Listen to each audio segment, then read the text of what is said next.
যে ভুট্টার পারে একটা পুকুর, বুলবুল হাসতেছে যে আমার চাচু কি এগুলা ভিডিও করে। এই যে সুন্দর একটা পুকুর, এই পুকুরটাতে চতুর্পাশে ধান লাগানো হয়েছে। বন্যার সময় পুকুরটা ভরে যায়, প্রচুর মাছ, সব দেশি মাছ। এই যে পুকুর,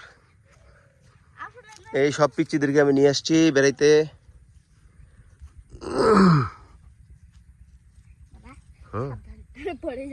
এই যে ধান লাগানো হয়েছে পুকুরে, এটা বিকাল লাগবে না, কোনটি আসবো। এটা ইয়ার গাছ রে, কেশরের গাছ চাচু।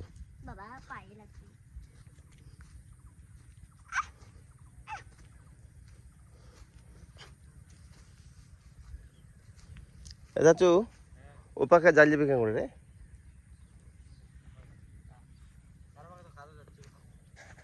ওই দিক দিয়ে যাওয়া যাবে।